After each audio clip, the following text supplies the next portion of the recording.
If you like what you hear in this podcast and want to help us keep the lights on, then you could support us on Ko-fi for as little as a £1 one-off donation. The links are in the episode description. Thanks for your support.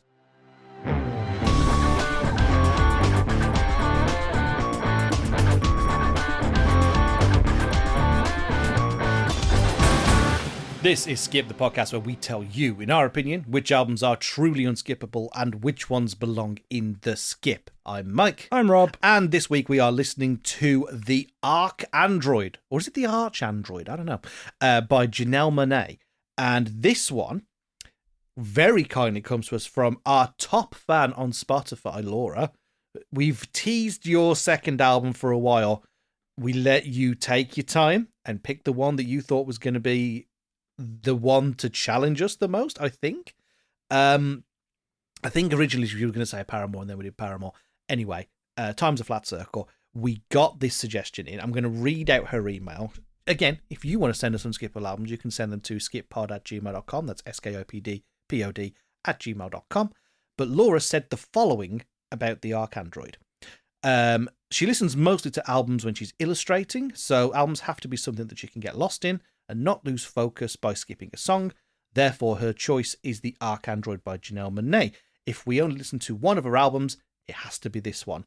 It's a conceptual album and is the follow-up to her EP Metropolis, The Chase Suite, parentheses, a brilliant introduction to Janelle's Metropolis world. So she's really thrown us at the midway into the story of Android 57821 Cindi Mayweather, her human love interest Anthony Greendown, and her ascendancy as the ArchAndroid, parentheses, it's a lot, just trust her. Apparently the songs are going to pull us in with fast-paced 60s-inspired girl group rhythms, psychedelic numbers, 70s funk influences, epic ballads, and pretty demanding golden age Disney-esque overtures. Laura describes this as a mashup of experimental tones that never fails to keep her hooked right into the end. And she did tell us to have fun listening, so hopefully we've done that. Yes, Laura, thank you very much for continuing to support the show, and here's your second album. I hope this episode is everything you wanted it to be. Thank you for joining us on this week's episode of Skipped. And that's your lot. Bye. She's kind of done the job for us, exactly. Right? That was a really good intro. Jesus Christ. We may as well not be here. Let's give a review. Let's wrap up 3 minutes in. All right, pub. Let's go. Okay. No, I did not know Janelle Monáe did music. I did not know who Janelle Monáe was. So it's a good starting point. She was in Hidden Figures. Do you remember that movie? I do. It's the one about the scientists in NASA, like the three black women. Oh, yeah, I remember it. Yeah, the one with the whole totally invented... I've just Googled her. Yeah, that's Janelle Monáe. I didn't know that she was, like I say, a recording artist before this. I thought she was an actress. So I got a lovely surprise. And, oh boy, this was an 18-track album. It was equally as conceptual as Laura described it. I think there was a hell of a lot in here. A lot more than even I was kind of preparing for based on that email. So I'm going in completely blind. You're going in even more blind than me. She didn't know who she was. Did you think to look back at the previous one, or are you taking this just as a suggestion? I take this exactly as it is. Whenever any of these albums come in, if I don't know the artist or I don't know the work, I go in completely blind and I just listen to what's been put in front of me. Then I can't make any prejudice saying that older work was better or the newer work's better. Yeah, I just look at it as the figure of exactly what it is. However, I am going to go back and listen to the album before this just to see how it feeds into this album. It's not too bad to go back and listen to it. Just for context, I have done that. It's mostly because Laura knows I'm a bit of a bitch when it comes to lore, and I just love a story. So I did go back and listen to it. I'm going to try and not let that cloud my judgment of how this works as a standalone album. But considering that there is an overarching narrative, I felt it quite important to go back and at least listen to. Now, I hope I'm going to get this right. I think that was Movement 1 or Suite 1. And then this album is Suites 2 and 3. And then the follow-up was meant to be the closer with Suite 4, but then ended up being Suite 4 and 5. And now there are plans for there to be a Suite 6 and 7, possibly. But that has not yet been finished, so it may or may not actually have an ending at this point. It's a bizarre one. We haven't really done anything this kind of labyrinthine on the show before, so this is a challenge. Well, it all depends on whether Bad Boy Records are still a thing. Bad Boy Records. The ones owned by the one and only Sean Combs. Oh, no! Oh, no! Oh, no! I didn't know that was that. Oh, goodness. Okay, I hope she's signed to somebody else, because that would suck. It was a 3-way release. That's not what you want to hear when we're talking about Sean Combs, my goodness. By Wondaland's Art Society, Bad Boy Records, and Atlantic Records. So that's this album specifically, yeah? Yeah, this album specifically. Okay, because I don't know what the deal was with, like, because there was a follow-up to this was The Electric Lady, and then it went into Dirty Computer, which was not part of the Metropolis series, and yeah, she hasn't quite yet returned to finish the story. But we're very much dealing with the Empire Strikes Back of the situation, as I understand it. Like, we're very much in media res. The story has started. Shall we get some, despite the fact that Laura might have already done it for us, shall we get some facts and or figures about the ArchAndroid? Sure, so the ArchAndroid is Janelle Monáe's cinematic, genre-blending, Afrofuturist odyssey of identity, rebellion, and radical imagination. It's a genre-melting studio album, which is a sweeping theatrical epic that doesn't just introduce a new artist, but a new world, a new mythos, a way to imagine black futurism, queerness, freedom, and identity. Yeah, it's pretty comprehensive. Afrofuturism especially is kind of like a huge thing in this. The Metropolis Suite, as it's been called. For those of you who are into your 1920s German cinema, and I know there's lots of you, it's obviously a... The fuck was that segue? This is genuine, right? Like what the fuck? Metropolis, the Fritz Lang film Metropolis. Did you have to watch that for university? Thankfully, no. I did. It's so they've taken the kind of because that was like kind of like Weimar era Germany. So it was all about like the relationship between class systems. So like some of the characters in Metropolis were like very wealthy people. Then you've got the workers. And then there was this whole fucking thing where there's a robot woman who presents an uprising, but it's not actually the woman who's but it's a really complicated film if you've never seen it. Basically, it's all about reconciling class struggle. That's all you need to know. Okay. So what this does through the lens of Afrofuturism is doing that as this is not meant to be a criticism. It's a thinly veiled allegory for race relations in America. What I love about Janelle Monáe's kind of twist on that with the Afrofuturism element is that she's gone into very much sci-fi. You know, this is a story that's set in the future, in the past, all across time, space, what have you. It's very ethereal. And that is very much taking a concept that was already pretty highbrow for 1920s German cinema and making it into, about 12 different genres by the end of this fucking thing. It's an absolute casserole of a thing. Casserole, that's a great way to put it. So it is lush, rebellious, orchestral, funky, cinematic, and fiercely creative. It doesn't just follow genres, but builds its own universe around them. Many fans and critics consider it one of the most daring albums of the 2010s. It's a sci-fi emotion capsule of love, revolution, android liberation, and ecstatic genre fusion. And yes, it did come out on May the 18th, 2010. Yeah, older than I thought it was, to be honest with you. Mainly because it still kind of sounds fresh. I think the beauty of having all of these genres blended into one is it does give it a timeless feel. It is evoking certain retro aspects, and we'll very much get into those individual examples track by track. But this ain't something that's trying to be a 2010 album. This isn't... Why have I got Teo Cruz in my head? It's probably because we mentioned him in the last episode.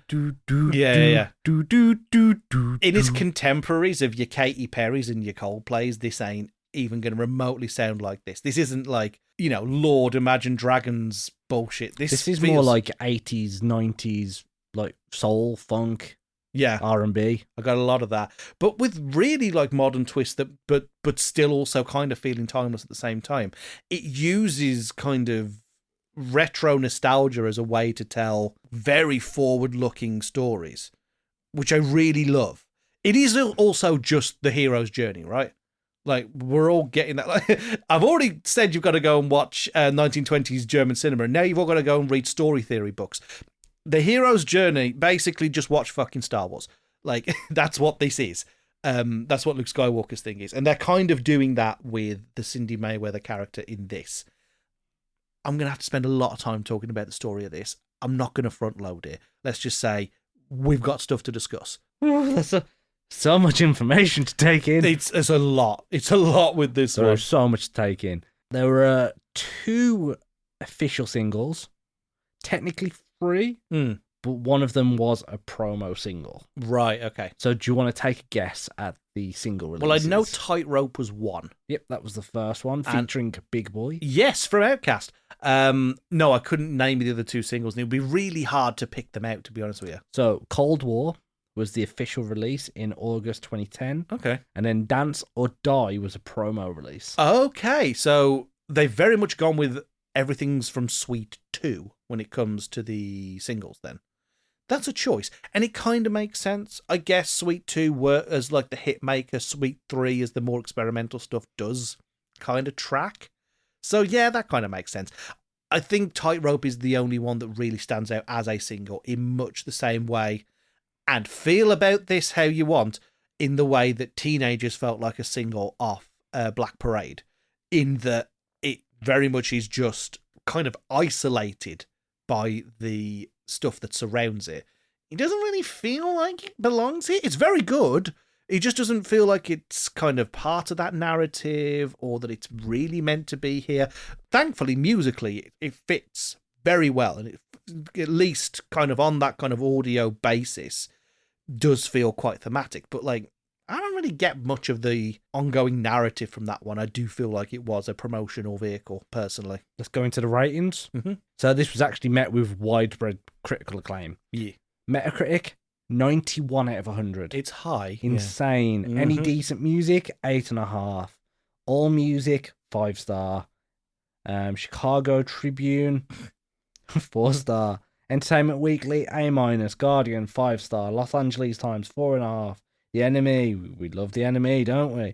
8 out of 10. Pitchfork, 8.5. The Rolling Stone, 3.5. What are they listening to? Spin, no clue who they are, but they liked it. 9 out of 10. The Enemy not giving it top marks feels weird, because The Enemy like quirky stuff. Mind you, they also give, anytime the Kings of Leon breathe sideways, they'll give that 10 out of 10, so what do I know? Exactly. They do give Kings of Leon the Oscar for Best Original Soundtrack. Even if they didn't produce anything. I don't think I was going to wake up today and shit on the Kings of Leon, like several years I after will their happily relevancy. wake up every day and shit on the Kings of Leon. You're never a for fan? anything after that initial album. Right. The one with the bucket on. Yeah. You with your heat step pussy. I give my dog some time. We go to fit that cock fat. I didn't like it when he cut his hair. But that's just me.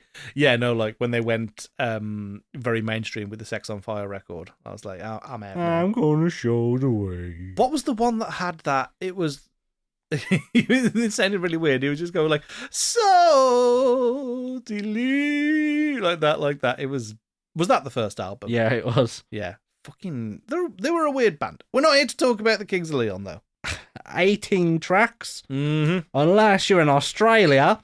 Then you had 25. What? I didn't know this. I mean, we're not, again, for those of us who haven't joined us before, we only go by the original release and the original track listing. Any deluxe editions, anything like that wasn't available on the day of release is not counted. So yep. the Australian deluxe edition is not eligible. So it's not. So the standard edition, Suite 3 finishes with Babafia.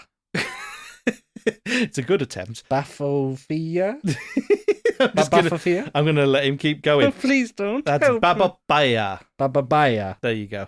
And the Australian edition goes into March of the Wolfmasters, Violet Stars, Happy Hunting, Many Moons, Cybertronic Purgatory, Sincerely, Jane, Mr. President, and Smile, making a 25-track release. You know what's interesting about that? That's Suite 1. That's the previous album. It's just they just included it as a bonus after Suite 3. Yeah, so that is so odd. Is that a prequel? I don't fucking know. I don't fucking. I don't know what you Australians do. There are so many musicians credited on this album. There are so many producers credited on this album.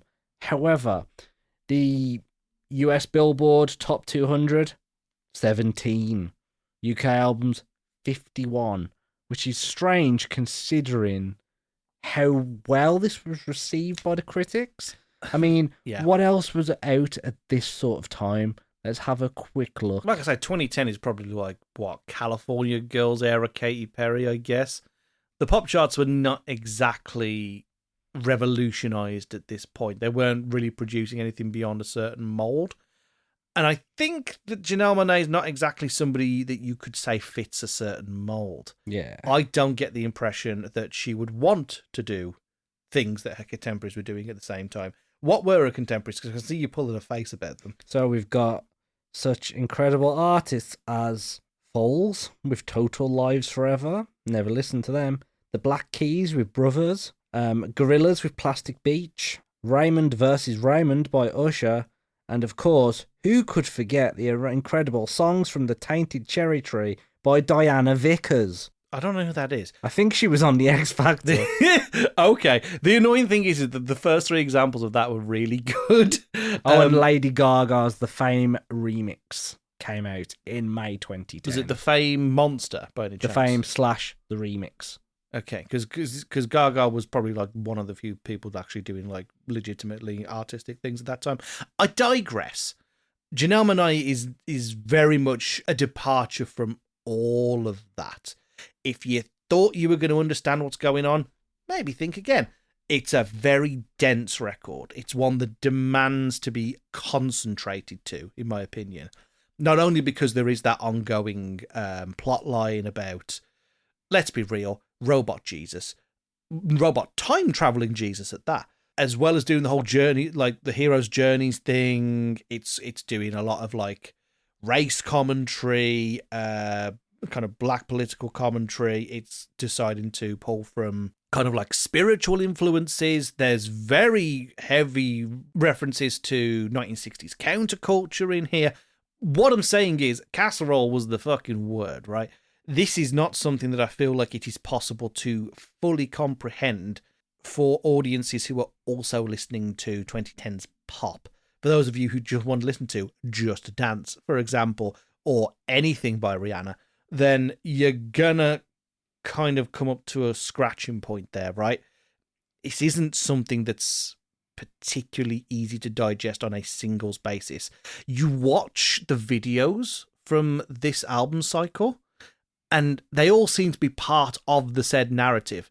And Janelle Monáe is a very interesting figure to watch. I don't know if have you watched any of the music videos? I haven't. I don't tend to watch music videos. Very lively performances, very physical, in much the same way that Kate Bush was, actually, in that very kind of using dance as a way to express another aspect of the song.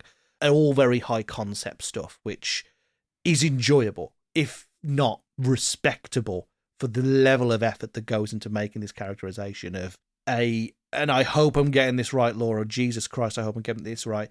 The story of one of many clone robot entertainers that gets into a mixed race relationship with a human. Yes, it's humans and androids. You can figure out the rest.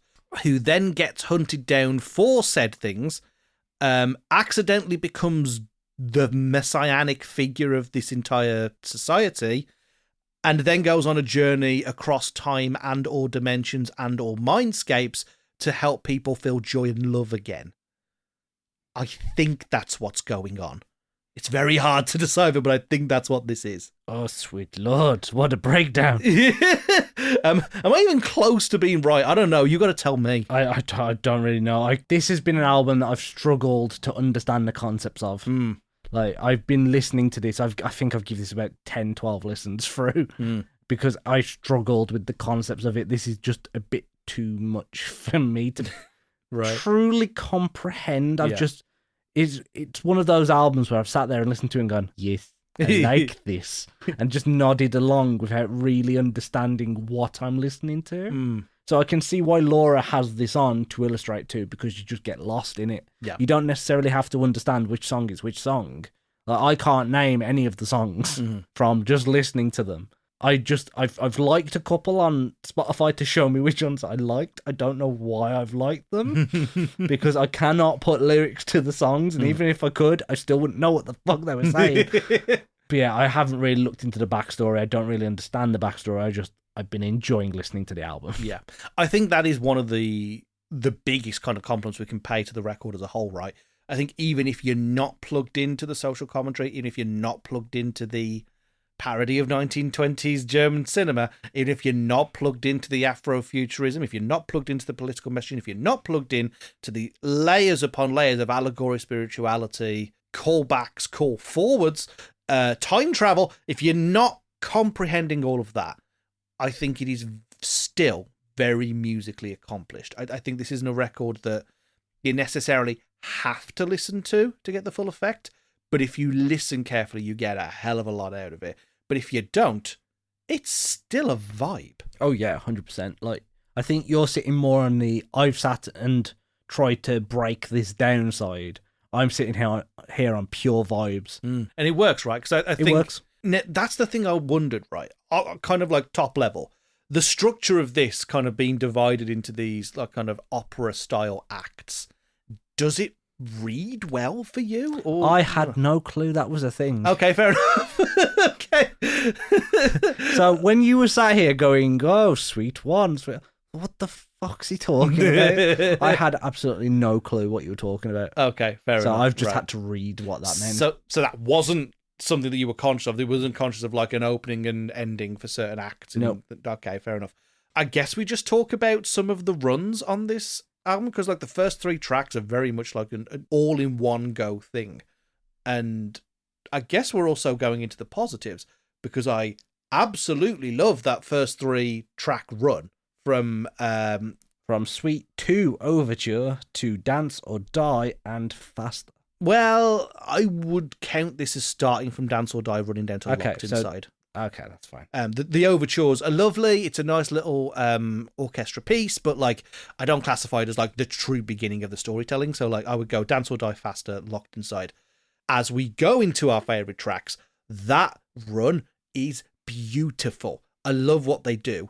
They have this kind of like flow, and it very much feels like a flow state. Starting off with Dance or Die, it's very good. It's got that kind of recap effect to it. If you're plugged into the story, it is very much a previously on section, because it evokes parts of Suite 1, which is, kind of reminds you what's going on here. We're mid-Jesus at this point.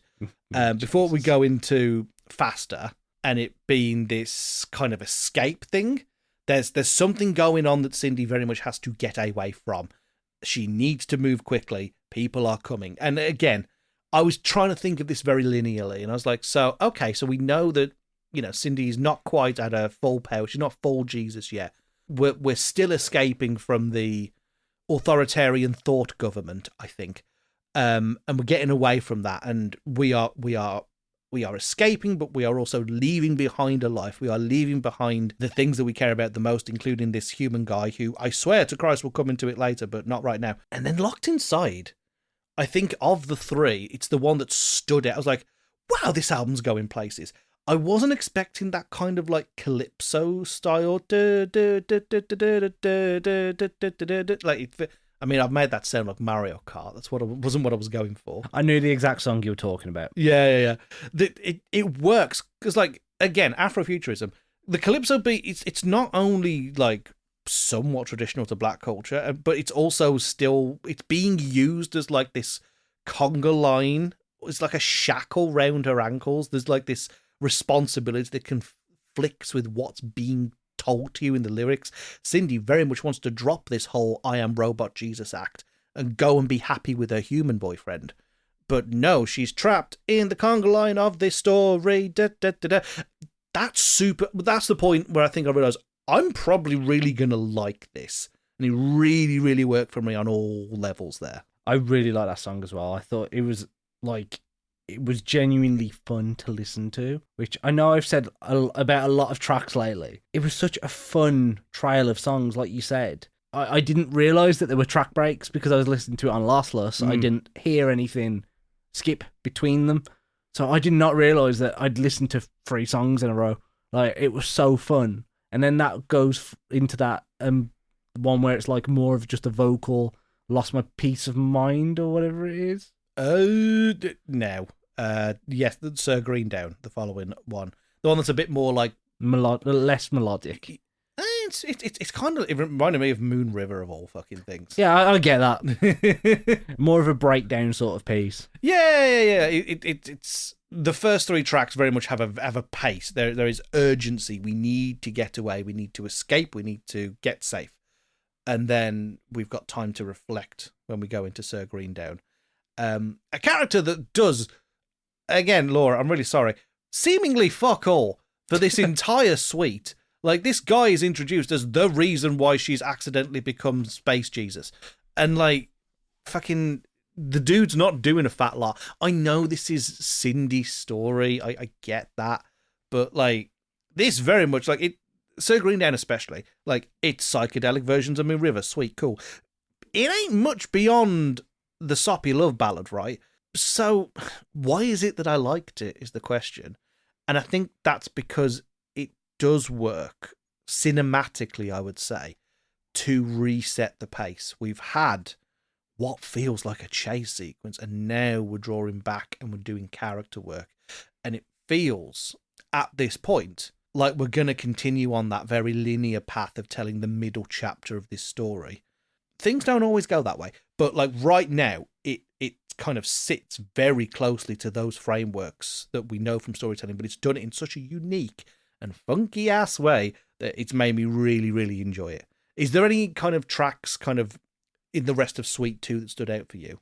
Well, the 2 that I've liked on Spotify, the ones that I know I've liked, are Cold War, which is a direct follow-on again. Who could have known? Who could have known? And then, would you've guessed it, Tightrope, following directly on from that one. Are we just going down this album talking about I think the we are whole just thing? going down this album talking about this, but those are the tracks that I've put down, and then I've got one in track 3 where I've just wrote a note saying one of the better songs, which is 57821, which was towards the end of Suite 3. Yeah. I didn't know that there were suites, of course. I liked the like acoustic nature of it. It's like sci-fi Romeo and Juliet. Oh yeah, it's very much that. There's 2, like, we'll jump down to 57821 whilst we're talking about it, because like at the same time as it's doing, like, we're just doing 60s counterculture, Mamas and the Papas, Jefferson Airplane stuff, it's also at the same time a little bit like an Arthurian ballad.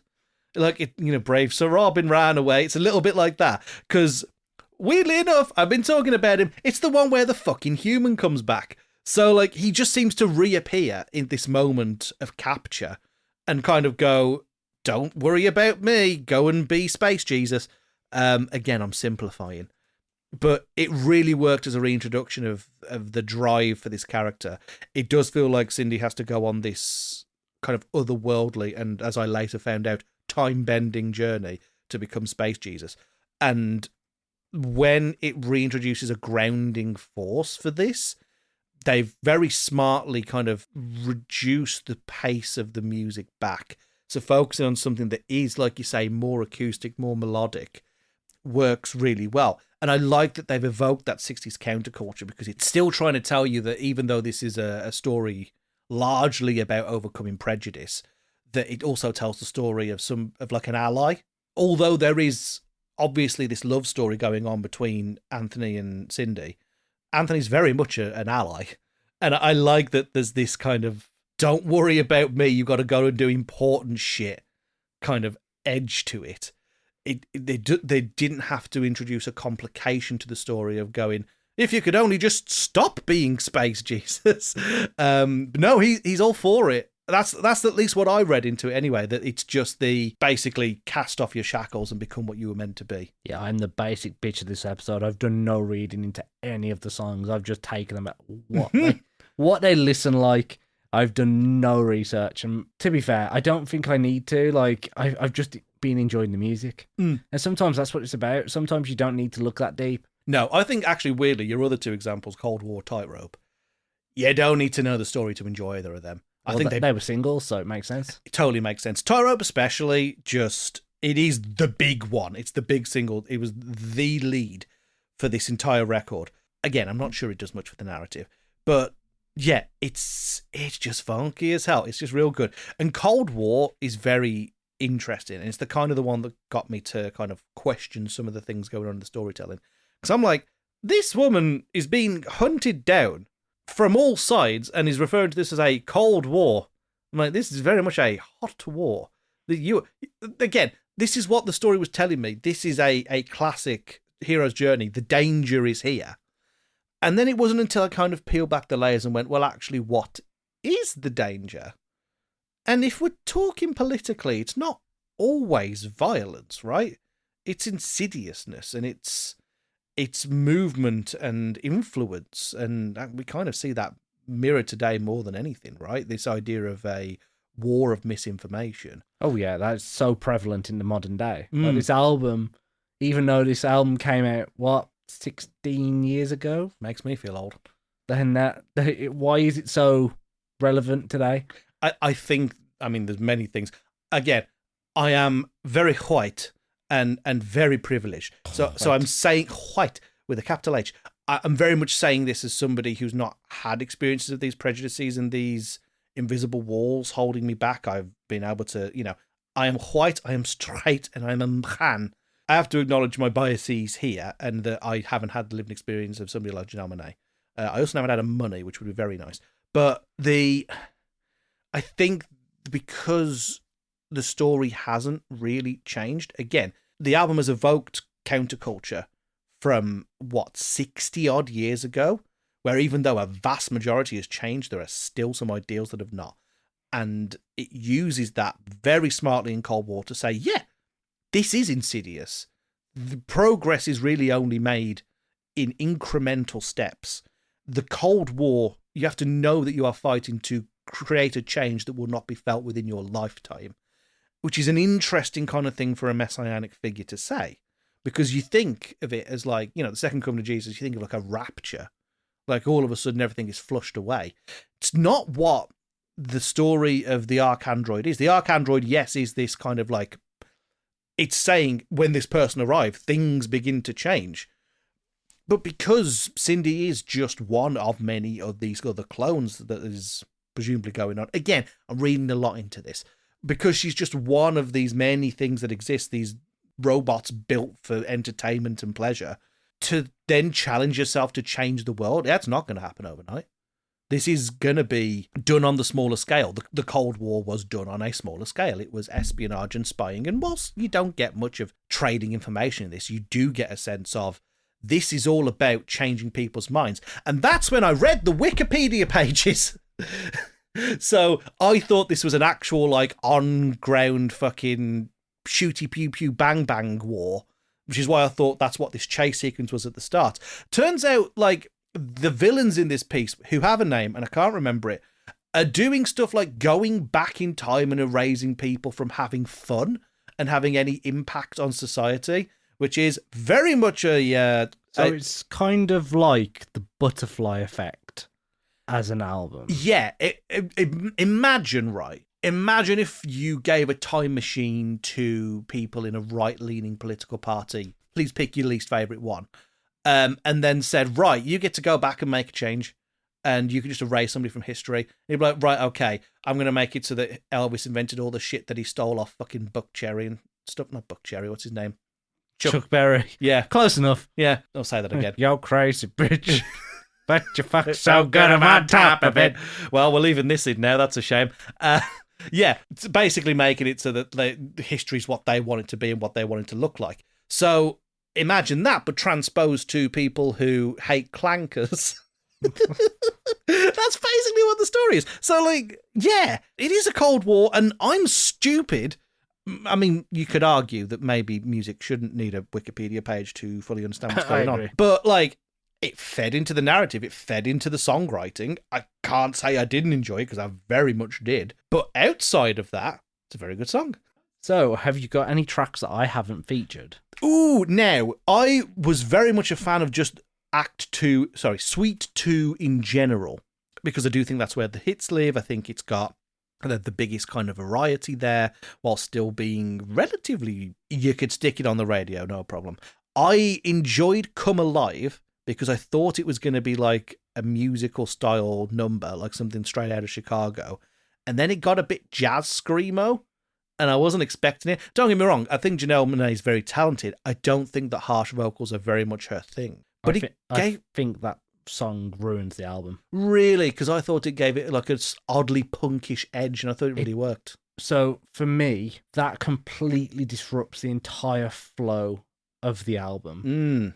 It's a shame, because I can understand why this could be considered an unskippable album where you can sit and listen to it without having to think there's anything else going on.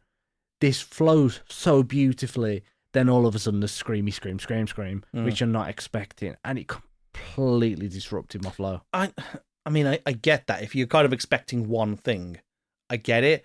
I just don't think, and from this point onwards, the album is not one thing.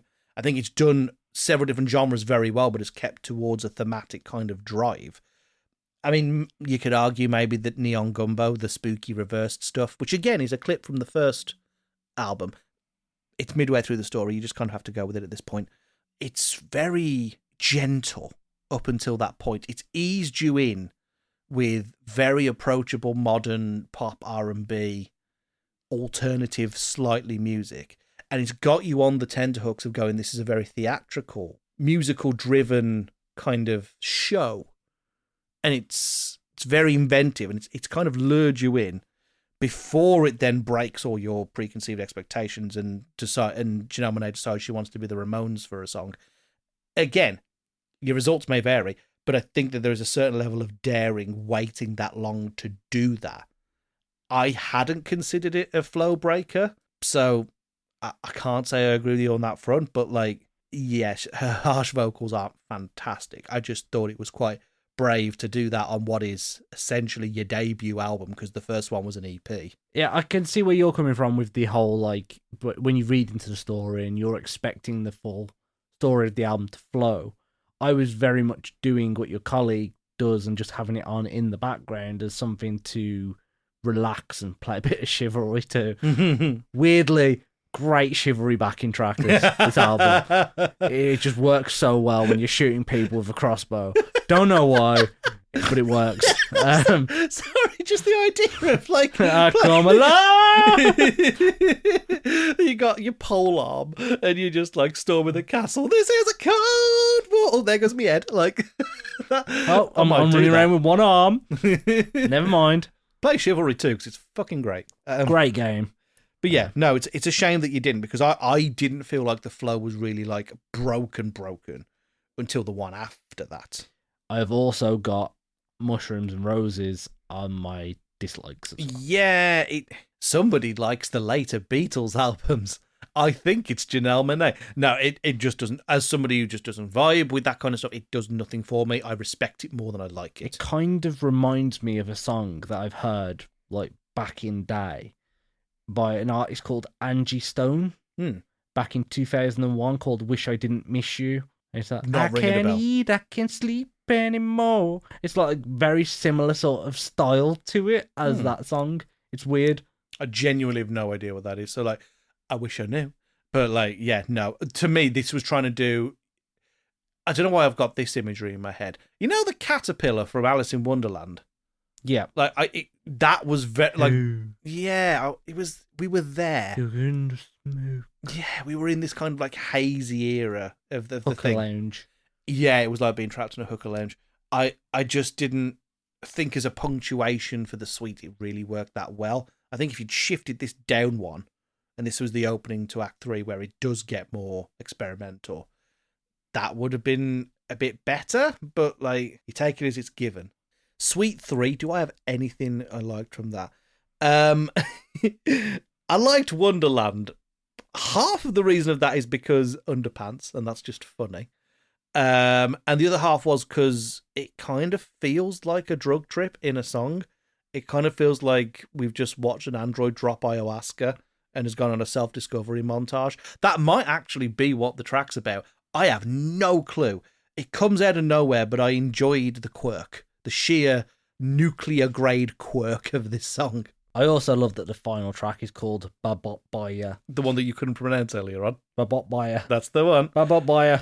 But that was like... It's better when I've got it in the right fucking punctuation. It helps. Babot Baya. Baba Boya.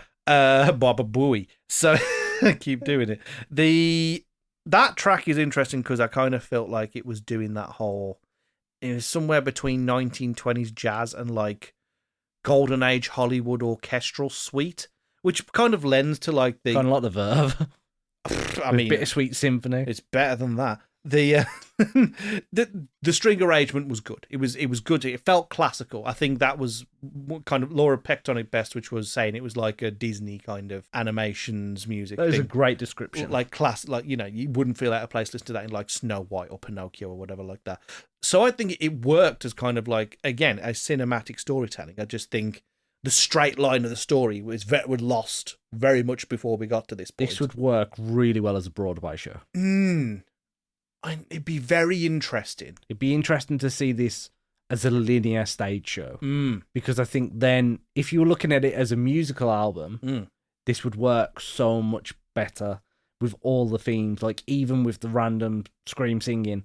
Like if you added that in as the end of an act, incredible. Yeah, I think I could see that working, and I think all of that could work in a different setting outside of the music. I think that is not to diminish the quality of the music that is very high. Yep, I completely agree. I just think that there's a lot of things being tried all at once, rather than honing in on something that works. It is a sheer miracle that all of the things she's trying, like 9 times out of 10, work out very well. Do you have anything written down on your negatives list? I know you had Come Alive. I've already talked about my 2 negatives. They're the only 2 real negatives I had about this entire release. I only have 1, which isn't too bad, actually. I say it isn't too bad. I don't know why it's here. It's on part 3. It's Make the Bus. Is that the title of the song? Make the Bus, featuring Of Montreal. Yep. Yeah. This doesn't fit. This just kind of feels like that band had been listening to a lot of David Bowie, but came off a bit Scissor Sisters. I don't understand what it was adding to the thingy. It just felt like needless nostalgia wank, which was a real shame. It isn't really a compliment to the record, to the story, to anything. It just kind of felt like, oh, we've got this. We've got this slot, and we've got this David Bowie impersonator. Yeah, it just felt really weird. And not in because the rest of the album's pretty weird, but it at least feels like it's taking you on this journey. Whereas this was just banging the pot and going, remember 60s music? Remember how good 60s and 70s music was? Like, yeah, like, we know. It's left that little of an impact on me. I cannot remember what this song sounds like. Oh, dude, you've missed nothing. Like, it just truly doesn't feel like it. You could take it out and the album would have 0 impact. That's my only issue with Suite 3. And then I know that the suites, I did not realise when the album had finished. Mm-hmm. Like and that is both a great thing, but also a bad thing, because I did not realise when I'd gone on to another random artist that was similar, because Spotify had just pushed them after this album had finished. Oh no, was it the Home Team again? No, it wasn't the Home Team, thankfully. It was a little bit more R&B. And yeah, it was like I've very much enjoyed listening to this album. Don't get me wrong, but I can't distinguish most of the songs when they start and finish. You had that run at the start of Suite 2 where it made sense for it to flow, but you kind of just it merges into one, and that is a great thing for some albums. Is it a great thing for this album? I'm not sure. Yeah. Suite 3 being very conceptual makes the songs feel more isolated, but like isolated on certain topics or emotions, whereas I felt like the entirety of Suite 2, even in its kind of lowest moments with like Mushrooms and Roses, which I was not the greatest fan of but didn't hate, it at least felt like it was all working towards the progression of something. And I feel like that's not something that I can say about Suite 3, whilst I think there's some of the most musically interesting stuff outside of Make the Bus in Suite 3. It's not the bit that I want to put on repeat. If you'd split this thing in 2 and released Suite 2 as its own thing and Suite 3 as its own thing, I could probably tell you with like 90% confidence I would be giving Suite 2 unskippable. I think Suite 2 is fantastic. And I know that makes me a basic bitch because that's where all the singles are and that's where all the popular stuff is and the stuff that's very much appealing to a general audience. But I like it when things are efficient and they work well and they are a well-oiled machine doing the thing correctly. And it does the thing correctly whilst pushing all of those artistic messagings. 3 is heavy loaded on the artistic messaging, but not always there on the delivery. And he's a bit more of a question mark for me as an entity. I do not share the same sentiment on Suite 2. 2 of the tracks that I've highlighted live on there. So I can't give it that unskippable rating. And I'm sorry to say, but as much as I've enjoyed listening to the album, I can't in good faith, having listened to that scat jazz track, screaming at me and taking me completely off piece, like sitting there doing work, thinking, oh, this is great. It's just really nice to listen.